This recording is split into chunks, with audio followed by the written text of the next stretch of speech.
Eran días espléndidos en Galicia.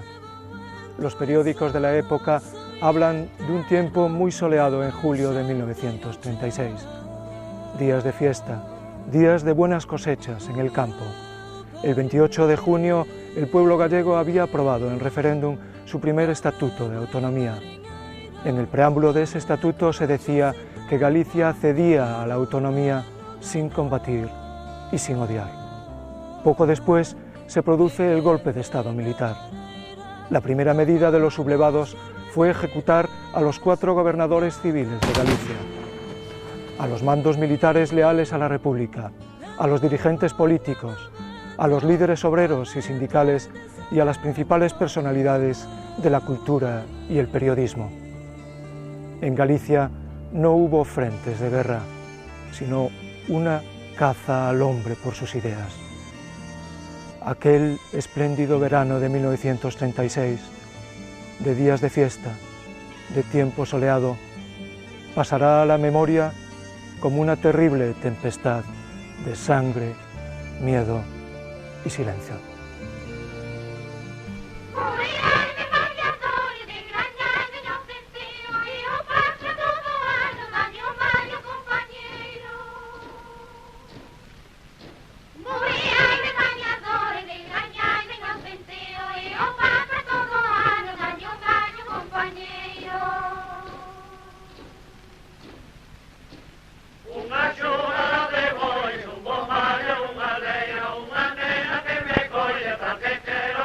En síntesis, ¿cómo fue la película de los hechos en el golpe militar de julio en Galicia? El 19 de julio se lee en la Puerta del Sol de Vigo el bando militar, que se declara lo que hoy llamaríamos el estado de excepción.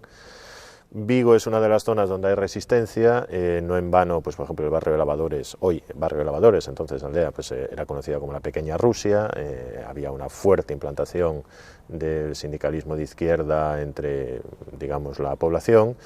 Hay varios tiroteos por la ciudad, incluso sobrevuela la ciudad un hidroavión mandado desde Tui con octavillas llamando a la resistencia en favor de la República, pero allí, como otras zonas, la sublevación triunfa, aplasta la resistencia, la aplasta por medios sumarios, con fusilamiento muchas veces inmediato de los protagonistas, de los oponentes. Quedan algunas otras bolsas de resistencia en todo el territorio galaico, en Tui y sobre todo en la zona de Tui se resiste hasta finales de julio. Allí la represión es feroz, precisamente porque a los condicionantes genéricos de la represión se une el hecho de que hubo resistencia.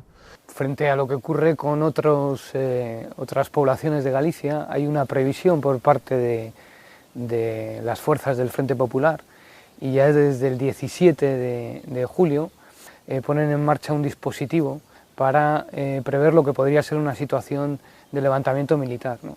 Había creado una estructura muy refinada de defensa con 3 líneas de barricadas, ¿no?, en la que participaron parte de las fuerzas militares que aquí estaban destinadas, ¿no?, los carabineros, fuerzas de la marinería del Cabo Fradera y parte de la Guardia Civil.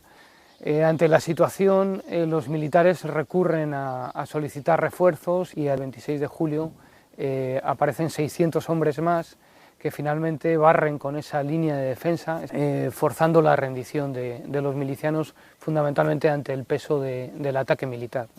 Por tanto, la represión empieza ya el propio 26 de julio a las 2:30 de la tarde. Los personajes más significados son buscados, los representantes del socialismo de Tui, los representantes del anarquismo que tenía muchísima fuerza en esta villa, y algunos son localizados ya el 27 de julio, el día siguiente, fundamentalmente en el Monte Aloya, a donde muchos se fueron a esconder. Hubo 2 modalidades de represión, la represión, por decirlo de alguna manera, paralegal, donde lo que se hizo fue fundamentalmente buscar a las personas interesadas y matarlas en cualquier sitio. Es los meses del verano caliente, donde se está produciendo una represión brutal y buena parte de esa sociedad conservadora y bien pensante empieza a sentirse horrorizada con lo que está ocurriendo. Con lo cual los militares dispusieron otra modalidad de represión, que es la represión institucionalizada, en que a través de consejos militares fundamentalmente falsos, con acusaciones absolutamente desproporcionadas y en la mayoría de los casos vergonzosas, pues se creó una estructura represiva legal que para buena parte de la sociedad resultó aceptable, ¿no? Y aquí, el sitio donde se fusilaba a los condenados a muerte era en las traseras, en la parte posterior del convento de Santo Domingo.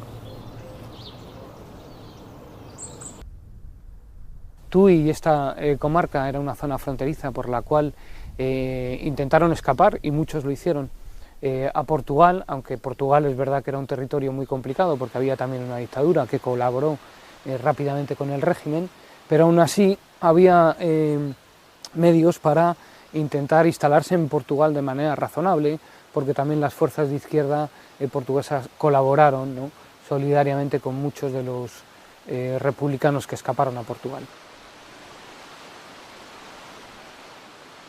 El Miño, o Pai Miño, entre Galicia y Portugal fue el río de la vida y de la muerte.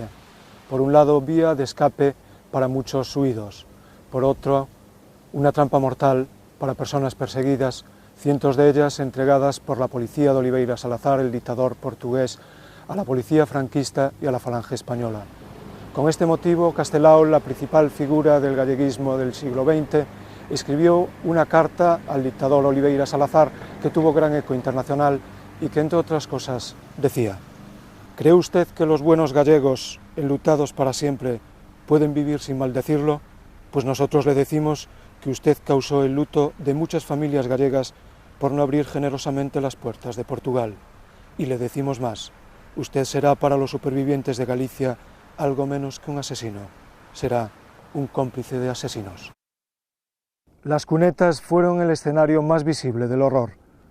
Un médico de Lugo, Luis Pimentel, escribió en aquellos días, y con este título, Cunetas, un poema que equivale a un tratado histórico. Outra vez, o terror. Un día e outro día, sen campás, sen protesta. Galicia ametrallada nas cunetas dos seus camiños. Chéganos outro berro. Señor, que fixemos? Non fales en voz alta. Atacando durará este gran enterro. Non chores, poden escoitarte. Ose non choran máis que os que aman a Galicia. Os milleiros de horas, de séculos, que fixeron falla para faguer un home.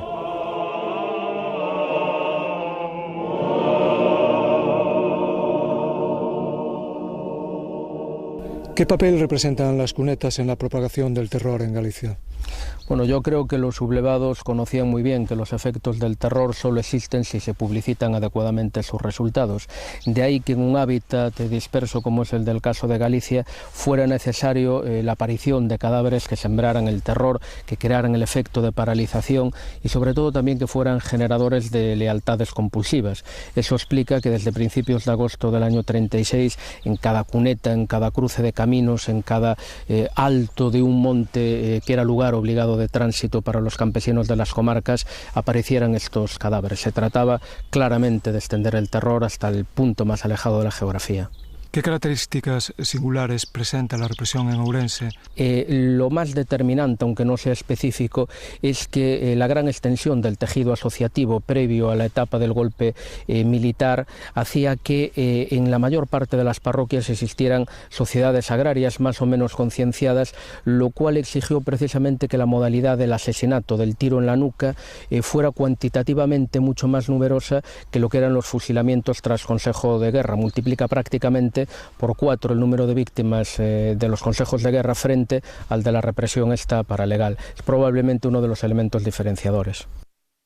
Estamos en un lugar de gran belleza, pero también paradójicamente en un lugar del terror. Sí, el puente de Castrelo de Miño es sin duda uno de estos lugares de la represión de la provincia de Ourense, no solo por el número de víctimas que aquí ejecutaron, sino porque los efectos paralizantes del terror que antes comentábamos se extendían cuando el Miño arrastraba pues estos cadáveres por sus aguas río abajo, llegando incluso a la provincia de Pontevedra. Ciertamente un paisaje precioso, pero también un paisaje del terror. Una de las historias más repetidas y que bueno, hemos podido documentar en varios casos es el de una persona que iba a ser arrojada y asesinada desde el puente que estamos contemplando, como otros tantos, y consiguió asirse con las manos a la barandilla metálica. Tal fue así que tuvieron que cortarle los dedos para que se pudiera soltar y contra todo pronóstico esa persona no se desangró en el agua, consiguió aguas abajo salir a flote. Y años después acudió a la taberna de uno de los falangistas que formaba parte de la que iba a ser su partida ejecutora, pidió una jarra de vino y al servírselo y ver el falangista, el antiguo falangista, que no lo tomaba, le preguntó si no le gustaba, a lo que le respondió: sí me gusta el vino, pero no puedo cogerlo porque tú y los tuyos me cortasteis las manos. Abandonó la taberna y el falangista pues allí quedó. ¿Cuál era el comportamiento político en Galicia en el momento en que se produce el golpe? Pues a pesar del estereotipo, es una zona que apoya mayoritariamente a la República. Es una zona que acaba de votar un estatuto de autonomía. Es una zona donde en 3 de las 4 provincias ha ganado el Frente Popular las elecciones. Pero tenemos muchos indicios de que no solo en las ciudades y en las villas, en las cabeceras de comarcas, sino que también en muchas zonas rurales estaba penetrando un sentimiento de adhesión inquebrantable a la República, junto con un sentimiento de reforzamiento de los referentes de identidad gallegas. ¿Qué papel desempeña Galicia en la retaguardia de la España franquista? Galicia, sobre todo, despensa y proveedora de soldados de leva. Despensa, toda la producción agropecuaria gallega se orienta hacia producir patatas, carne, digamos, alimento para la mal llamada España nacional, ¿no? Y por otro lado, sobre todo a partir de que los franquistas prácticamente casi desde el primer momento reinstauran el servicio obligatorio y empiezan a llamar quintas, Galicia proporciona casi una cuarta parte de los soldados de leva del ejército franquista. Incluso, bueno, era un cierto estereotipo el que los soldados del ejército franquista que no eran extranjeros eran en buena parte gallegos. Eran en buena parte gallegos, pero muchos de ellos en el fondo desleales. O sea, los mandos franquistas, eso lo sabemos, tenían bastante desconfianza hacia sus soldados gallegos, genérica, porque sabían que había un número de pasados o de gente que se quería pasar bastante alta, ¿no? ¿Qué dimensiones tiene la represión en el periodo de guerra en Galicia? Todavía es pronto para dar cifras, porque recién ahora estamos empezando realmente a indagar toda una serie de fuentes complementarias, archivos militares, etcétera. Pero podemos, así grosso modo, decir que hubo entre mínimo 5.000 muertos directamente por causa de la represión directa, y a partir de ahí podemos llegar tranquilamente a los 7, 8, incluso 10.000. Creo que podremos completar el cuadro en unos años. Podemos completar el cuadro de la represión directa, que incluye tanto la legal como la paralegal, la que tenía forma de juicios, como la ejecutada por escuadras del amanecer o por bandas de lo que hoy llamaríamos incontrolados, aunque estaban bastante controlados, y los muertos en las cunetas. Ahora bien, ¿cómo vamos a calibrar o cómo vamos a poder medir cuánta gente se murió de la neumonía que contrajo después de estar 2 años en un penal? Sedíame una avenida de San Simón, cercaron mi asón. Manuel, estamos en San Simón, en la ría de Vigo, un pequeño paraíso. Fue la cuna del primer poema de amor en los cancioneiros, en el tiempo medieval, pero también esconde una historia terrible. En 1936 se convierte en prisión. Usted estuvo aquí. Ahora, después de tantos años, ¿qué primera sensación le viene a la cabeza? Después de tantos años, pues ves aquí una nostalgia, ¿no? Una nostalgia pensar que has pasado aquí un año, que ha pasado mucha gente aquí y que, bien, está esto completamente desconocido para mí, ¿no? Entonces, pues, de otra forma sientes ese dolor de estar aquí con todos esos compañeros que no existen ya. ¿Qué edad tenía usted, Manuel? Yo no cumplía los 16 años. De su tiempo de estancia en San Simón, ¿cuál fue la experiencia más fuerte? Bueno, en San Simón, cuando mataron a los asturianos, y vi la lancha y vi a los falangistas y policías nacionales, y el Padre Nieto. Entonces habíamos ya supuse de que había algo, ¿no? Y entonces al poco tiempo pues sentimos las descargas y eso lo pasamos bastante mal. El Padre Nieto pues vino por 2 años, me parece que nada más. Y no sé si fue el último año. Empezó por los mandamientos. Y empezó el primero, amar a Dios sobre todas las cosas. ¿Y qué le vamos a decir a esta gente de amar? Si no sabe lo que es amar. Si supiera lo que es amar, se amarían a ellos mismos y no estarían viviendo en pecado mortal. Estos incrédulos, estos sin Dios. Bueno, y fue así, hilvanando todos. Pero cuando llegó el quinto, antes del quinto, hizo una pausa y dice, bueno, veo que están todos con los ojos muy abiertos, esperando el quinto. Pues el quinto ahí va, el quinto no matar. Pero igual como el campesino va a sus campos a sacar las malas hierbas para que no estropeen la cosecha, así hay que hacer en España, sacar a esos incrédulos, esos hijos de la pasionaria. Stando na ermida ante altar, cercaron-me as ondas grandes do mar.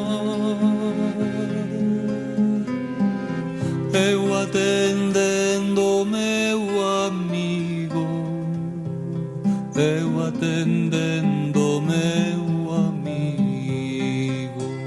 Hasta aquí algunos episodios de aquella terrible tempestad de 1936, el mayor baño de sangre que recuerda Galicia. Que el quinto mandamiento, no matarás, sin excepciones, sea la primera seña de identidad en esta tierra y de nuestra humanidad. Amén.